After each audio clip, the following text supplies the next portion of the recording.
Fat boy, come on. You know we had to do a podcast, right?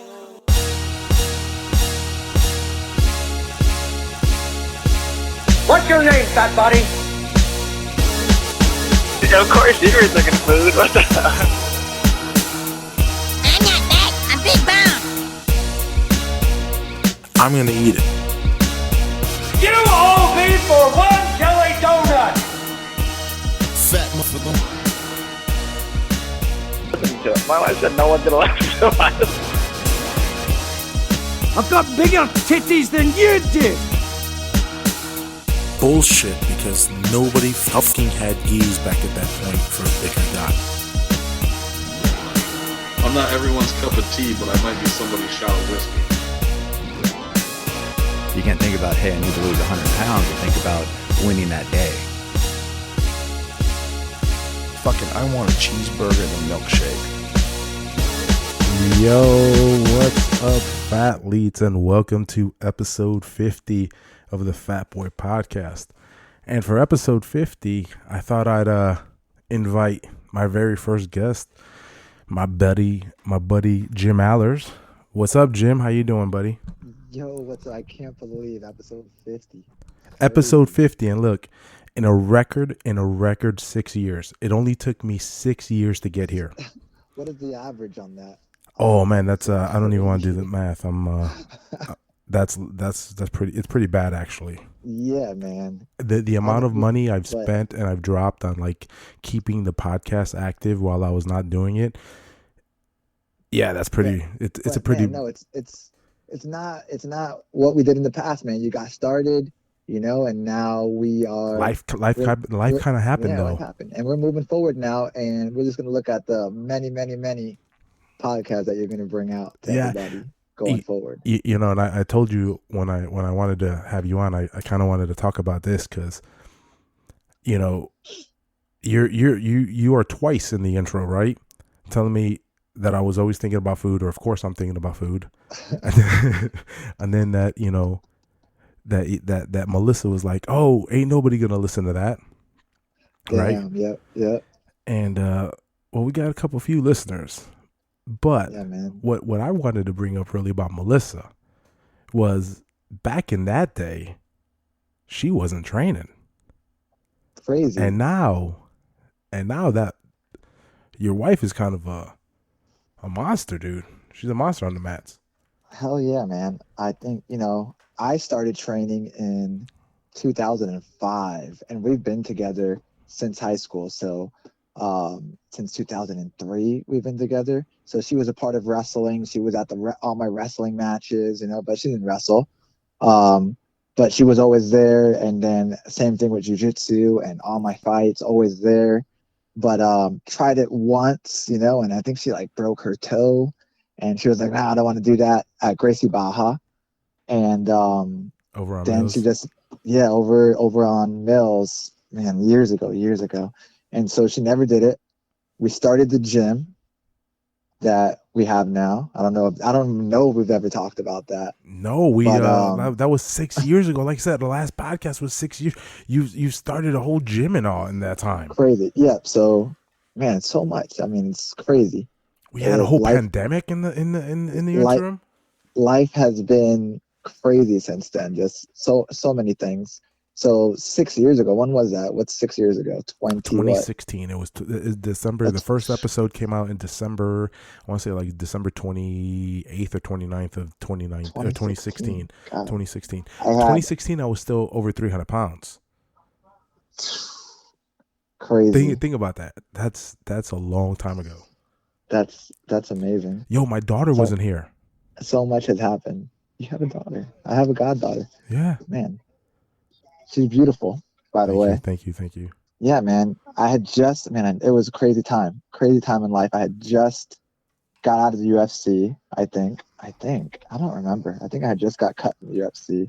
And times were just like feeling shitty, man. But, man, so many things have changed, man.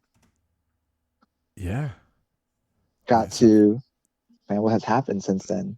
That's part of the topic of this podcast is how has jiu-jitsu changed your life, and in those 6 years, I mean, it's not like you weren't training before that, but how much more has it changed in the last 6, right?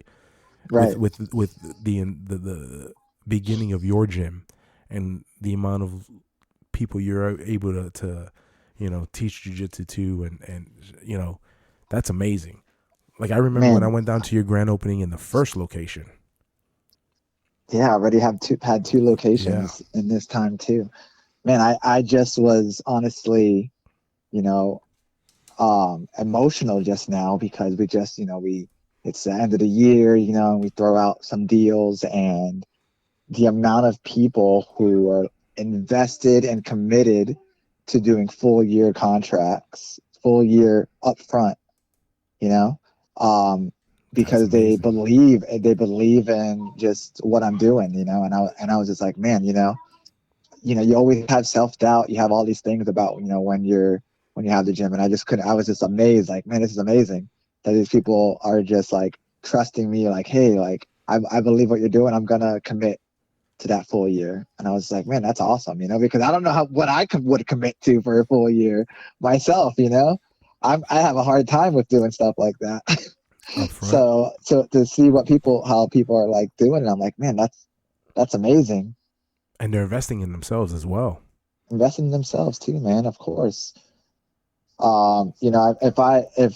If I could, I would. I mean, I started when I was in just fresh out of high school. I started jiu-jitsu, so I didn't have much money. I used to put it on a credit card and just, I'll worry about it. You were worried about it later. You're probably still paying for that, actually. Oh man, that was one thing that when after I started fighting bare knuckle, which I was like, I'm paying off any debt I have. I never want to have debt again. But yeah, man, and it's just been seeing that, and I have, just being able to teach and have my family there now, right? She started training jiu-jitsu when we opened up. And your kids are training. Our kids, yeah. Training with your kids is special. I get to do that now too, and that's it's great, and it can be aggravating at the same time. It's hard, right? Because I just, I'm sure every parent probably feels this way, being especially if you're your own students, your own kid's coach, is because you feel like that you're expected for them to know it and understand and not act up and not play around. So you get more upset with them, So sometimes I got to remember, like, man, they're just kids. They're just kids too, right? All the other ones, I don't want them to hate this sometimes. So I let them get away with a lot.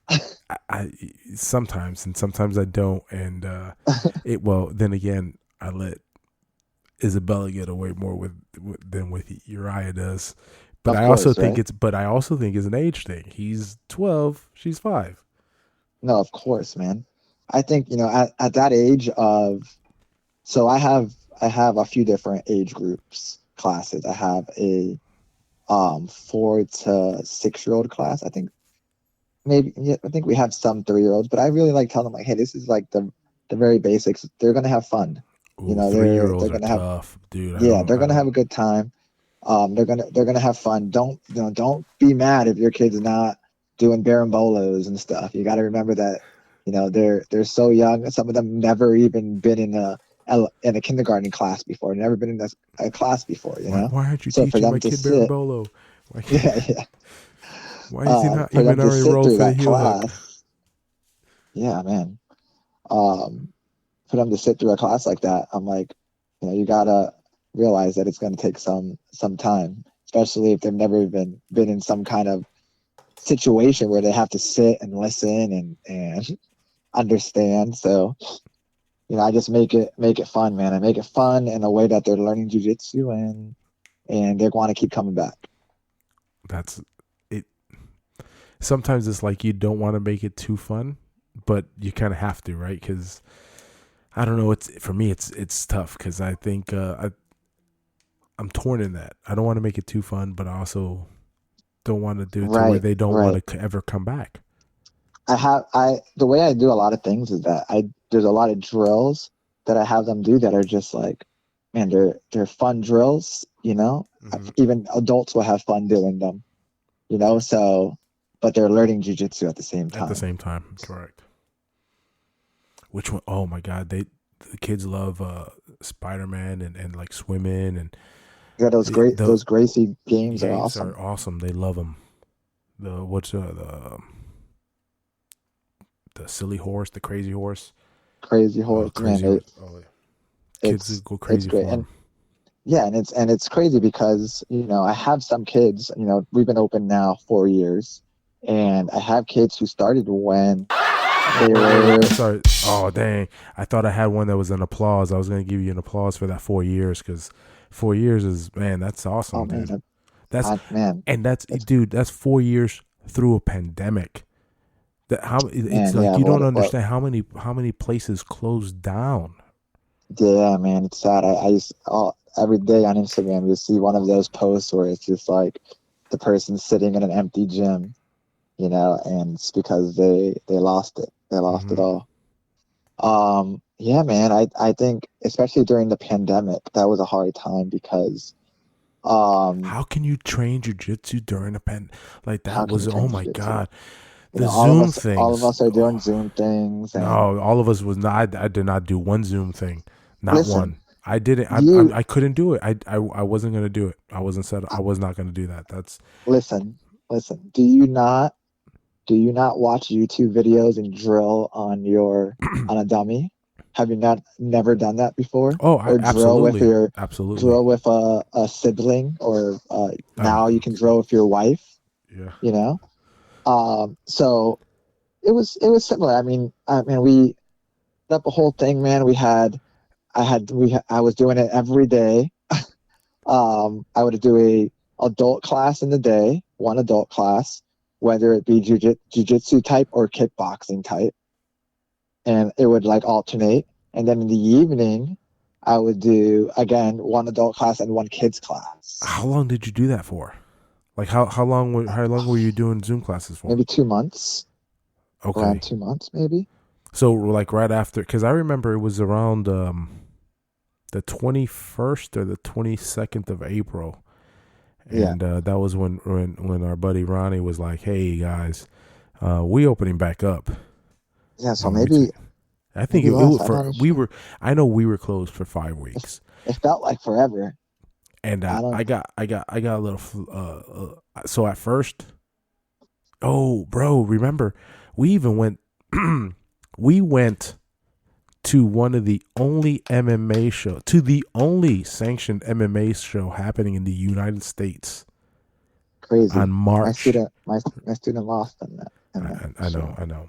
Yeah. But he's doing awesome now. He is doing awesome. And so we were there. Right, and everybody thought we were crazy for that Mitch was crazy for continuing that show, and that we were all gonna die. And man, we had one dude who had a coach who just came from China, man, who fought who remember. Yeah. So it was, we were like, oh, we were all right, whatever, we're rolling the dice. Know, like I can't. You know, especially after Mitch did that first one, you know, just more and more people started following his lead. They did, but remember, it was after that first one when then they were like, no, we're really shutting this down. So, but him putting that one on gave him the confidence. Now, when Ron opened up, was like, all right, we're going to continue. Yeah, and he did, and thankfully he did. But so. What I was getting at was that last show, and after that, stuff really got serious, and that's when everybody was ordered to close down, and we were closed. And I legitimately got scared until the itch of missing jiu-jitsu really caught me, and that was at 5 weeks, and then I started training underground. Yeah, I think everybody started training underground. Oh no, not everybody. There was a lot of people. Not everybody, of course, but I mean, I think a lot of the jiu-jitsu community were Well, one of the some of the first some of them people to never be stopped. like, Some of them never stopped. yeah, And it was some of the first because people would be like, you know what, forget it. it was I'm the just gonna guys that continue to never train. stopped that kind of gave us. I was like, all right, well, they're not dropping dead. What's up? Yeah, we were gonna try to stay open. It got weird, like a lot of people stopped showing up. We're like, and then they just kind of told us all to close anyway. So I'm like, We had might as well. people driving by the city and Yeah. calling people. Hey, these people have more than X number of people there, and yep, That happened to schools down here, man. People were putting like paper over their windows, and it was weird, man. It was weird times. I got in trouble for hosting a class outside at a park here called Vista View, and an outside park. So the people could have been there individually by themselves, but they because could be there individually by themselves, but I couldn't do a group. They're like, you need a permit. I'm like, you don't let me have you don't let me have class in my own building that I own. That I rent, but you won't let me have class outside. Those were crazy times. Do you how much? There's a lot of people. So how many people got stunted in their jiu-jitsu by that time? Because think about it, and how many people who didn't train? Is that why Gordon got so much better? Because he never stopped training. He kept training. I think of that with so many things, man. Education, as much, I'm like, man, I see it in the kids now, dude. Some of them who the social skills are gone. I felt like it brought a lot of people to screens so bad, more than before. Well, it forced them more, dude. Yeah. It forced them cursive. Do your kids know how to draw? Yeah, it's not gone. It's not gone. They don't teach it to them anymore. They don't. But apparently, there was something that AI can't read cursive. Oh man! So it's like a secret. We know it, but can you read it? Because you can't. I could barely read mine. No. I'm saying I could barely read mine when I write it. Sometimes I'm writing so fast. When was the last time I wrote cursive? I have no idea. When you write checks. When's the last time you wrote a check? I was writing a check to one of my students, one of my coaches. Oh, really? And he was like, "Why don't you just send it to me via Zelle?" And I was like, "Yeah, why am I writing a check? Bro, what a waste of time." The other day, I was behind an old lady at Publix, and she was writing a check. She was legit writing a check for some groceries. That's crazy. It was, oh my God, it was painful. Yeah, you're just like, come on. Yeah. Waiting and man, it's crazy. You go to Walmart or something, and there's only like two actual workers and cashiers, and the rest are just computers. Bro, nothing pisses me off more than self-checkout. More than self-checkout? No, bro, that pisses me off. That irks me. You're not even giving me a discount for scanning your own shit. That what? You're not giving me a discount for making me bag and scan my own shit. Yeah, that's just the way of the future now, man. No. That's not. You want stuff? You got to pay for it, and you got to do the work. They don't charge me extra when I go to the line that the person goes. You're right. I go to the line. I try to, man. I'm trying do to keep those people employed. Yeah, they get, and it's funny. They got an attitude because you go to their line. I worked at Walmart, man. This is pre self checkout days. We had a lot of cashiers. Black Fridays. Oh my God, that was horrible. Yo, horrible I worked. I loved working Best Buy Black Fridays. Oh man, back in the day when I worked retail. Like I lived for it.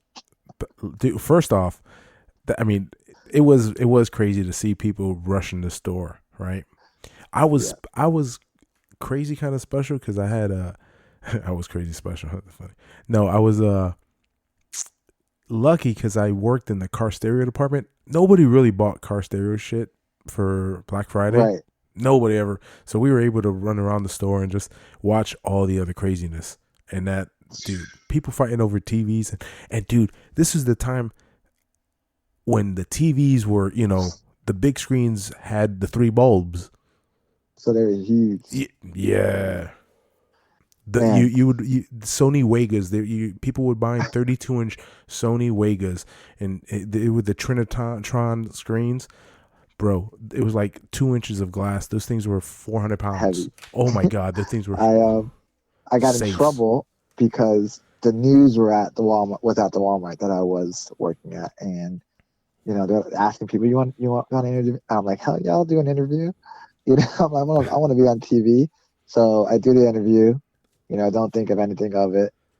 I think maybe like the next day, they call me into the office. They're like, "Did you do an interview on the news?" And I'm like, "Yeah." And they're like, "You're not a representative of Walmart." Like, I'm like, oh, okay, because I was like, it was crazy. People came in here running. People got stomped on. You were telling the truth, and they were bad. Just tell the truth, man. Damn, I just got mad at you right today for not telling the truth. And now look at that. You got some. Hey, sometimes good deeds go. What is it? No good deed. Damn it. No good deed goes unpunished. Damn it. There you go. Got it out. Got it out finally. Yeah. Damn. So you telling the truth, he ended up getting fired. But would you have stayed there? No, I didn't get fired. Oh shit! I thought, man, I Walmart doesn't fire people. I thought you got fired. No, man. I kept working. I worked there, and the only reason I think I quit actually was because I moved. I was working there at the same time I started training jiu-jitsu, and that's how I would pay for my jiu-jitsu and pay that jiu-jitsu credit card, huh? However I can pay. I think I made like maybe it was like $350 a week or something like that. Something ridiculously low. Bro, I remember going to your morning classes sometimes, and there was a couple times you had just came from Finn Henry's, and you're like, bro, you ain't doing shit. Man, warm up. Eric, come in. Man, because I was freaking. And they had two of you guys. And they had 2 of you guys there. One for the front desk and one in and you teaching. Man. Why would I need 2 of us there? Well, the way that school was laid out, they had to, because that entrance, you could walk in and walk out with everything. I guess so. Unless you just opened and made sure that you opened the garage door. But there was some cold ass mornings. Remember those? God, we had to have heaters. I remember we had to buy heaters. Yeah. So, but you are, man, like you're living the jiu-jitsu dream, dude. Right? Like, man, that's the goal, man. You got your school. You compete consistently. I hear you going to Worlds, Nogi Worlds. Man, yeah, man. I just started doing IBJJF stuff again, just because I just want to keep competing. I want to stay active. Don't think I want to fight anymore. So I'm just like, let me do as much jiu-jitsu as I can. And yeah, man, this is my second IBJJF tournament in over 10 years. I did Pans for the first time in 10 years. Yes. And I was like, I don't know what's going to happen. And I don't know, man. I don't know how I won it. I just did my jiu-jitsu, man, and it was awesome. It was cool I had a lot of, I didn't think I was going to get the gold going into it, and happy that I got it, man. That was awesome. That's awesome, dude. I always never believe in until I get onto the mat. Once I get on the mat and once I start grappling, I'm like, okay, I could beat this guy. But all the way, like, I remember going into the finals match in Pans. What is it? Is it the first grip, or is it the first? What is it? We shake hands. That's it. We shake hands, and I'm like, I got it. He shook my hand like a bum. I got this. No, I don't know, man. It's just the nerves, like not the nerves. It's just don't believing in myself all the time. I don't know why. You gotta get past that. No, 100%. I'm only asking because it's not like, so I just competed in Nashville, and that's the same feeling I get. I mean, and to the point where I almost was like, hey, what if I miss my flight? Yeah, man. You start saying all these things. What I do is when I get there, I'm like, man, at least I came. That's like the first thing I say. And then after I win one match, I'm like, at least I won one match. Because I always think I'm going to lose the next one. I don't know why. And I was like, I got to the placing rounds, and I'm like, man, you know what? Awesome, man. At least I got a medal. And I watched the guy I was going to compete against in the finals, and he just like destroyed his guy in the semis. Like, I was like, holy crap, man. He was doing all this crazy shit. I'm like, this guy's fucking good. I'm like, hey, whatever, man. I got silver. I was like, I'm already saying I got silver. But then we went out there, and again, like as soon as he shook your hand like a bum, as soon as we shook hands, I just like, I don't know. But having Melissa there and having Wagner there was big, man. They really like pushed me through a lot of the situations where I probably would have did the wrong thing, but the coaching was there. So awesome. Definitely, I'm a good robot when I have good coaching. I'm a horrible robot. I don't listen. I usually don't hear what's going on. I can't focus on everything. Like that I think is a skill within itself, trying to pay attention to what you got in front of you and listen to something else that's 20 feet away, 30 feet away. Wagner has a very like distinctive like voice, so it didn't feel too loud. I guess I can hear them really well. I like coaching, man, too. My wife also competed at Pans that time, and she got third. Third, right? So yeah, that's awesome. Yeah. Now, someone who didn't compete, didn't train as long as I've been doing it. I didn't play some Pans till this is my first ever as a black belt. 17 years training. Dang. My first time, but the first time you placed, right? First time you won it. I had to jump up to the old people division. I'm not a young buck anymore. Hey, watch your mouth. Watch your mouth. Watch your mouth. It was a lot harder than I thought it was going to be. It's because that old man strength. Oh, okay, no big deal. These guys were all amazing. Everybody was amazing. I walked through that barely winning my matches. I'd look up at the scoreboard and be like, oh, all right, good, I won. I didn't even know what was happening.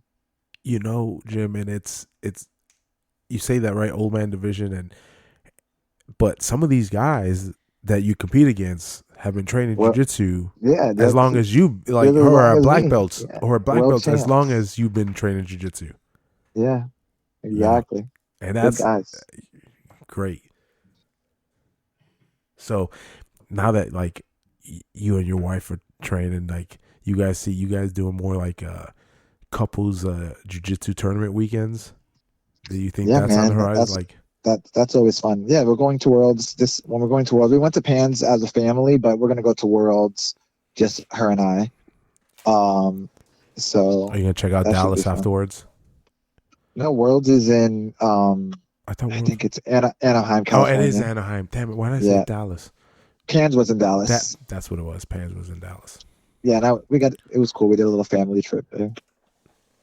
What'd you check out over there? Did you check out the two white X's? I was just talking to Lou about those two white X's. No, I don't even know what that is. That's what do you mean? That's where they shot JFK. Oh shoot! No way. It was the whatchamacallit, the anniversary was like that's just crazy. a week ago. I was just talking to my son about president assassinations. He was talking about Abraham Lincoln, and I'm just like, well, how did he die? He's like, I don't know. And then I was like, man, he was watching a play and he got assassinated. And he's like, oh yeah. And I'm like, what other president got assassinated? He's like, JFK. He's not wrong. No, he's not wrong. He's like he was dumb. He was riding his car with no protection. Oh damn! He goes, he's not like the Pope. At least the Pope got the glass. He got the bulletproof glass. The dome, yeah.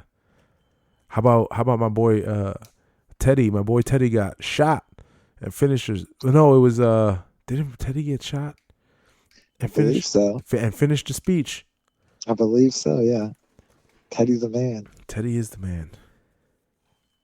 So, damn, like I said, living the jiu-jitsu dream, competing now, not just competing, winning. I'm just, it's just awesome to like just wake up and I got to go teach jiu-jitsu today, and be done with that and just get to be, bring my family to the gym and just be around them all the time. I as long as they keep wanting to be there and everything, I love it. My wife, always wants to train, and my kids enjoy being at the gym. They got all these friends at the gym and everything. So yeah, it's become just like our second home.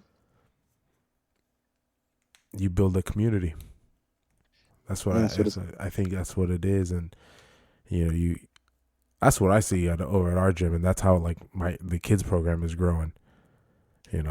And then it just you build it, they love it, and they just that's where they see their friends. That's they want to be there. That's where they have the best time, and that's why you also don't want to be like the place where they get reprimanded the worst. Oh yeah, gosh, I've seen too many times myself. Just parents as a coach coming up, seeing kids who are like, I'm like, man, this kid's so good, but the parent, wanted it more than they did almost, Mm-hmm. And so we had a kid over at Gracie Bar, I remember it. I don't want to say any names, but he was like really good, and his parents were just like crazy on him. Like he would lose, they'd be like, you're walking home now and stuff. I'm like, what the I'm like, he's just a kid. And now he doesn't train at all, Mm-hmm. That's crazy. Yeah, you don't want to push him away. But you know what? Had he done all those push-ups after he lost, he probably wouldn't be losing. Yeah, man. That's but you know what? I tell we got a friend. We got a friend who does that. He does that with his twins, right? Winner gets daddy loves, loser gets push-ups. Very, very rare. Loser gets push-ups. Loser gets push-ups. I'm telling you, the loser he's gonna get brolic enough to start winning, right? There you go. Training killers. I just think it's like very rare do you get the, those Rotolo bros, and even the Rotolos, like, man, they just loved being around it. They weren't. I don't feel like they were forced to do jiu-jitsu, but you don't. I mean, how many people do you know like that? They were like, yeah, my parents made me do it, and I'm a world champ now. It's like, man, no, I loved it. I wanted to do it. Like my passion for it made me just want to be there all the time. And I know I want to be there all the time, and I can't, but I try to be there as much as I can. I train about 4 or 5 days a week, which is... Man, that's way more than the regular hobbyist, man. Well, I'm not just a regular hobbyist, dude. I run the kids program, But I know, man. That's way more than your average person. I'm saying to be at the gym. You're blessed, man. I am definitely blessed. I remember I got my now. See, and here's another thing. My wife started training since in those 6 years, and she's she wants to. She's actually getting mad at me if I don't teach her certain things, or it's like, hold up. We gotta start somewhere, I can't. And then if I don't teach you this, or if you do this, and it's like, well, I can't teach you all of it because there's too much right now. it's just yeah, man. It's so much. It's crazy. But it feels like it's a lot, but it's not at the same time. It feels like it's not. It's just so much. So much. It's Melissa talks about, she's like, man, my first tournament, I didn't score 1 point. She's like, I got whooped by every single person, and it's just she kept competing, and she's like, oh, I scored points this time, and then she's like, oh, I won a match, and then, oh shoot, I got first place, and this so crazy, like. So did you help her like set those little goals, or was that something that she went on? She was just like, when she went to go to compete, of course she wanted to win, Yeah. but this didn't happen. But she just like, hey, look at it, and that side at least. So yeah, I did this, but she just kept going, man. She competes. I'm surprised how many times she competes. That's awesome. Crazy. She's almost like but she's the best Allers competitor. Yeah, I mean, if she can train as much as me, God, she's still, she's still young in her game, right? But she still has to do those mom duties. She's like, oh, I can't train tonight. I got to take. So she doesn't train every day. She takes the kids home earlier, and we have later jiu-jitsu classes. So on the late jiu-jitsu classes, she doesn't train jiu-jitsu on those days. Does that too now. So it's hard, I'm sure, especially as when she goes to compete. Going against people who train all the time. Well, I train all the time, so I get to train all the time. I train 7 days a week. So you said mom duties, right?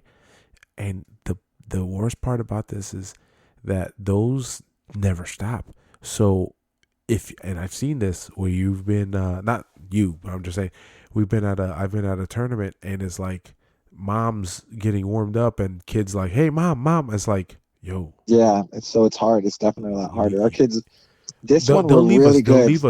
They'll leave the guys alone. They won't touch. Yeah. They won't worry about the mom. Sometimes it's like they won't, and it's mom all day long. Yo, I know my daughter drives my wife crazy because it's like mom. Yo, she wakes up. The first thing is, where's mom? Yeah, I think it's because I don't know. I think when they ask me sometimes like, oh, can I get some milk? I'm like, yeah, get some milk. You think I'm gonna do it for you? I'm like, you can pick that up. I'm like, look how strong you are now. What do you mean you're not serving your own milk? You're not doing your own bacon and eggs? What's the problem? Yeah. I'm like, come on, man. You want bacon and eggs? Okay, go do it. You want waffles? Okay. Man, my kids don't do any cooking yet by themselves. They need to start. Olivia can make some eggs, but she wouldn't go and just do it herself. Well, if she left you alone with you, she would have to. Yeah. But, yo, man, I want to thank you for everything in my jiu-jitsu journey, right? Like you've pushed me away, not pushed me away. You've pushed me to continue. Hell, when I first started the podcast and stuff, I kind of started it because I was away from everybody, living in Fort Myers, and it was a way to kind of try to keep in contact with everybody. And had you kept pushing me to train and not quit, and because of you, I kind of found a gym in Fort Myers and continued training. There's so many people who move to another city and stop training, right? Yeah. Happens a lot. It does, and you push me to train, and then I, now everywhere I go, I'm finding a gym. I gotta go, right? That's one of the coolest things of jiu-jitsu, because you just build, you're like, hey man, especially being a black belt in jiu-jitsu is super cool, man, because anywhere you go, like, people are just welcome you in. They're like, oh heck yeah, come, and you meet new people, you experience how they run their gym, and just super cool, man. Super cool to get to train. Things, yeah. That's always a goal of mine every time I travel. I gotta stop at one gym, especially owning a gym now. I'm like, oh man, so how do they do things? Okay, that's cool. I like that. I'm like, all right, I like that. I'm like, I don't really like that they do that, but I'm always looking at how they do things. Make your experience better, right? Of course, yeah. I'm like, oh, I really like how we did that at that gym. I should try to put that in my gym. just different things because I'm like, man, if it works and they're doing good things and I like it, I'm sure other people will like it. So there's this gym that I saw on Reddit, and I've never visited a gym in all the gyms that I've seen, but it's one of these gyms that had like a built into the side, this nice little foot washing station. And it was the coolest, to me, it was the coolest thing. I think it was a Japanese gym, but to me, it was a cool thing. It's like, oh man, you come in, you might have had stank foot all day long. You're working in your boots and your shoes. Dude, you wash your feet, bro. How much nicer is your jiu-jitsu experience when you're, What do you mean like a foot washing station? Like legit is like you put like a tub? It's not, so it wasn't a tub. It was kind of just like this. I can only explain it to you like, you know, the Kobe's koi pond? Yeah. Okay, so it's basically a ledge like that with something where you can just wash your foot there, and it had a little like hose, kind of like a hose on a bidet, and just had a little hose there just so you can turn on the water so you can wash your feet. And then it was just pretty dope. And I was like, damn, that is something cool that when I build a gym, I hope I can do that, you know? Because that was just a pretty cool little, or just have everybody take a shower, right? Or, you know. I think, you know, if you do end up getting your gym, it'll be successful because you're just a very, you know, you're a likable person, and to some people no, apparently. but and your story, man, like it's good, like just what you've done, you know, people see that as like, man, if this guy can do that, you know, like maybe he can help me, you know. I try to tell everybody that I'm not special. What I did, it took me a long time to do it, but I'm not. Anybody can do that. What I did, right? But they just need that. Some people need that guidance, you know, or just the motivation. And that just hearing your story could be that motivation. Oh man, I heard this Fat Boy podcast, and this guy Juan, he's freaking did this, and he was doing jiu-jitsu, and man, now you just brought someone to jiu-jitsu. That's one person at a time. I would love to, you know, and realistically, I think I've won because the one person I've wanted to join for the longest time has finally joined. That's it. You can retire. I legit, like, I'm, bro, for so long. And she tells me, yo, this is actually fun. I'm like, I know. I've been telling you this. We need to strangle people. You need to simulate killing your fellow human being on a daily basis for your mental health. I don't see. We get the purge every day. It's almost like the purge. Dude, I never thought they can be like, okay, that. stop. We get daily, you know, everyday purge, right? It's a everyday purge. On these mats, choking is now legal. Arm breaking, battery is now legal. Except for heel hooks and the gi. Except for heel hook and the gi. Except for heel hooks and the gi. I just saw a nasty heel hook break. It sent it to me on a video. I don't know why. You watch it and you're just like, no. Why do I do that? Why do I play that game?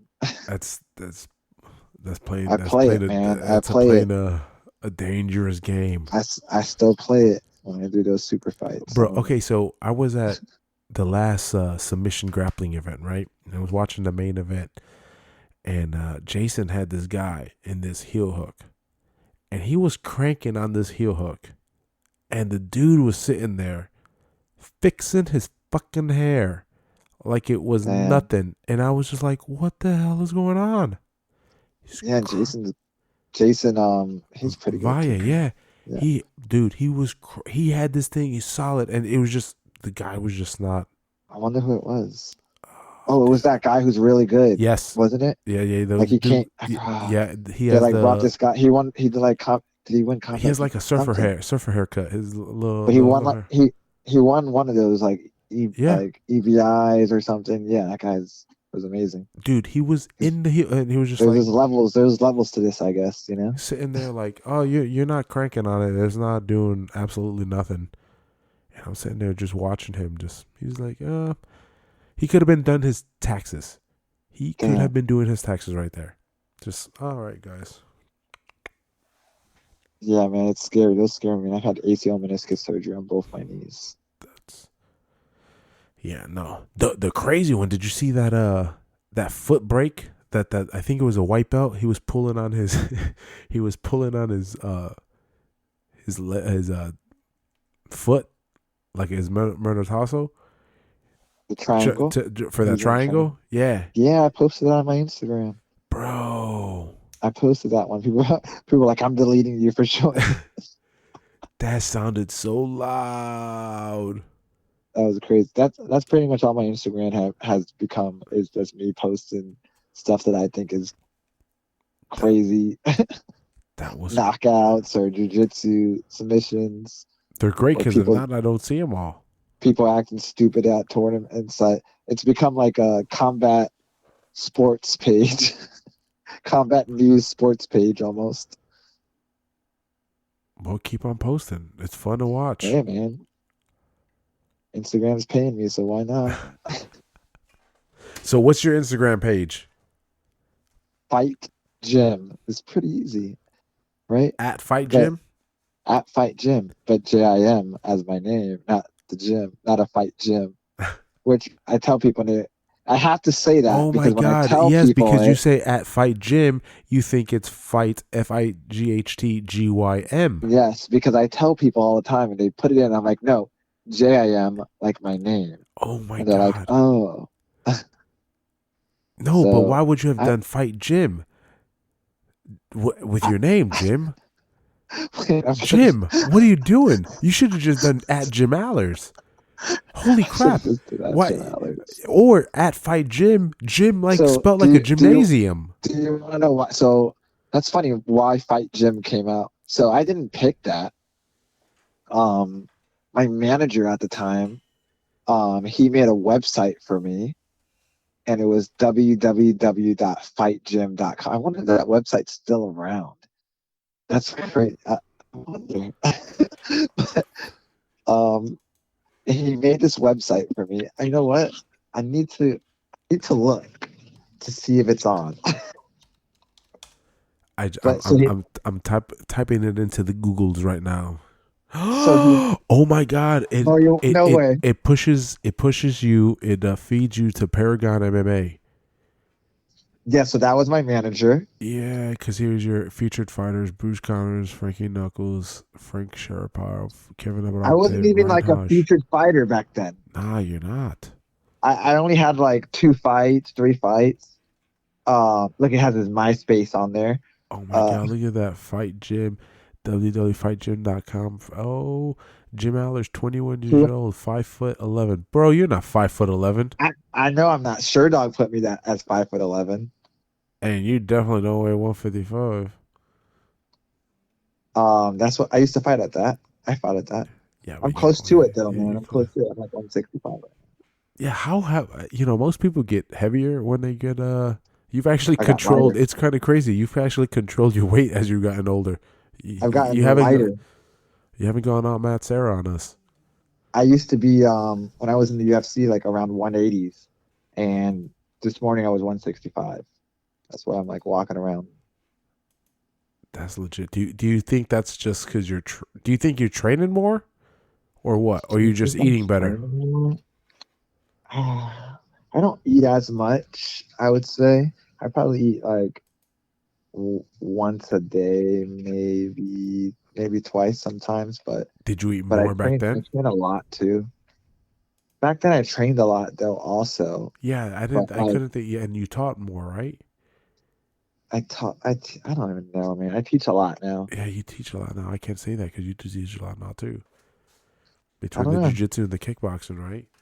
Yeah, maybe I lifted right. weights and stuff. I don't lift any weights anymore. I literally just do jiu-jitsu. That's it. I'm looking at these fighters. It's so funny, man. Some of these guys, Bruce Connors, I remember he was. Yeah, look at that. That's crazy. Mikey Gomez. Is that the Mikey that?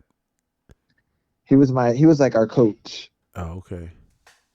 Oh, look at Corey. 29-year-old Corey. Look at that. Crazy. And Kevin. So Kevin, when I started jiu-jitsu, Kevin was you. He was you're right. I was like, oh shit. Before I even knew about Orlando Sanchez, I knew about Kevin, and Kevin was a local guy, right, in Orlando, right, who had lost from 300 pounds was fighting at 185. Yeah. Which was crazy. And I go, oh, well, shit, if he could do it. And he was an older guy. Yeah. Yeah, I guess he was, right? I mean, he's 40 now. Yeah. Everybody was an older guy back then fighting. No, you were just baby. You were 21 years old when you were fighting back then. Everybody was too old to you. I was old to you. I'm still old to you, but I was old to you. You're like 46 now, right? Dude, I just turned 40. What are you talking about, 46? I'll smack you. I'm going to be 40 soon, man. It's crazy. Bro, you're not even in Master 2 yet. Oh, wait. I'm Master 2. Oh, you're right, 33. Yeah, 35. I competed in Master 2. 36, man. Why did I say 33? Yeah, man. I'm old. You're not that old. I feel... I'm Master 3 next year, dog. Or in 2023, I become Master 3 in a month. Hey, yeah, just moving up. So, IBJJF is interesting. What was that? The IBJJF is just interesting on its own. It is. Remember they used to call it Masters and Seniors Worlds? They did. Why'd they drop the? Oh, well, what it was is this. Those Master 6s and Master 7s were getting pissed. Yeah. Don't call me senior. They're like, don't call me senior. Don't call me the AARP of jiu-jitsu. Well, Jim, I hear you're kind of getting some snack in and whatnot. So I want to thank you again. Like I said, thank you for being a guest once again on celebrating episode 50 with me. Like I said, 6 years in the making. Yeah, we got episode 100 better come out in 2023. Is what I'm saying. So okay, so you are